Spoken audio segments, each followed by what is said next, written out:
நாம் எங்கே வந்திருக்கோம்னு பார்த்தீங்கன்னா வயலூர் முருகன் கோயிலுக்கு தான் வந்திருக்கோம். இது எங்கே இருக்குதுன்னு பார்த்தீங்கன்னா திருச்சியிலேருந்து 12 கிலோமீட்டரில் வயலூர் உள்ளது. 9ஆம் நூற்றாண்டில் இடைக்கால சோழர்கள் கட்டியதாக கருதப்படுகிறது. வயலூருக்கு வரணும்னு ரொம்ப நாளாக ஆசைப்பட்டோங்க.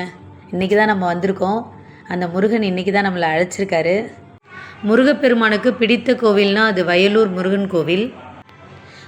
வயலூர் முருகன் அருணகிரிநாதரை திருப்புகழ் பாட சொன்னாங்களாம். அவர் பாடறியேன் படிப்பறியேன் பள்ளிக்கூடம் நான் அறியேன்னு சொல்லி சொன்னாங்களாம். அதுக்கு முருகர் உடனே நாக்கில் ஓம் போட்டு இப்போ பாடுங்கன்னு சொன்ன உடனே திருப்புகழ் சரளமாக பாடினாங்களாம். அப்படி ஒரு அதிசயம் நடந்த கோயில் வயலூர் முருகன் கோயில். முருகன் அருள் இருந்தால் தான் இந்த தலத்துக்கு வர முடியும்னு சொல்கிறாங்க. நமக்கு அந்த அருள் கிடச்சிருக்காதான் நம்ம அந்த தலத்துக்கு போயிட்டோம். வயலூரின் சிறப்புன்னு பார்த்திங்கன்னா சிவன் பார்வதி வைத்து பூஜித்த தலம், அப்பா அம்மாவை பூஜித்த கோவில். அதனால் இது ரொம்ப சிறப்பு.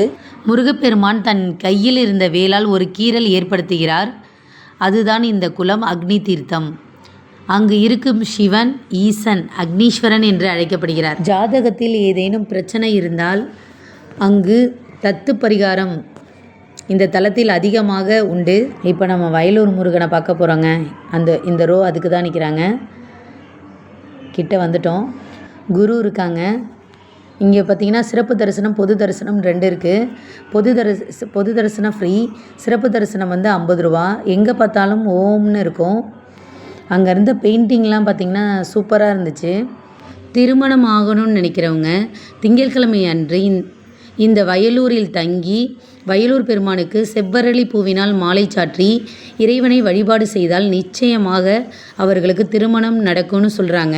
துர்க்கை அம்மா இருந்தாங்க. ஓமில் சரவண பவன் போட்டிருந்துச்சு. அதுக்கப்புறம் மந்திரம்லாம் கொடுத்துருக்காங்க. ஆறுமுகம் அருளிடும் அனுதினமும் ஏறுமுகம். இந்த மந்திரத்தை டெய்லி சொல்லி பாருங்கள்.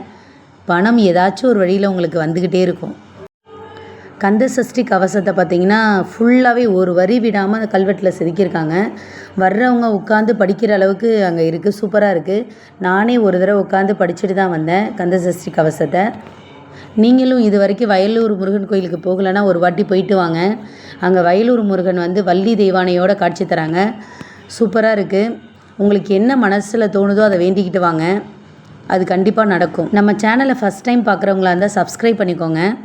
வயலூரை பொறுத்த வரைக்கும் பார்த்திங்கன்னா ஒரு சின்ன கிராமம் மாதிரி தான் இருக்குது. இந்த என்ட்ரன்ஸ் பார்த்திங்கன்னா வயலூர் முருகான்றதே அவ்வளோ அழகாக செதுக்கியிருக்காங்க. சூப்பராக இருக்குது. நிறைய பேர் இங்கே பார்த்திங்கன்னா நான் வேண்டுதலுக்காண்டி வேல்லாம் நிறையா சாத்தியிருக்காங்க. மதுரை வீரன் இருக்கார். அங்கே என்ன வேணும், குழந்தை வேணும்னா தொட்டிலெலாம் கட்டுறாங்க, வளையல் வாங்கி கட்டுறாங்க. கல்யாணம் ஆகாதவங்க நிறைய வேண்டுதல் என்னென்ன அவங்க ப்ரே பண்ணிக்கிறாங்களோ அதெல்லாம் நிறைவேற்றுறாங்க. அந்த மரத்தில் தான் கட்டினாங்க. சூப்பராக இருந்துச்சு. வேல்லாம் பார்த்திங்களா.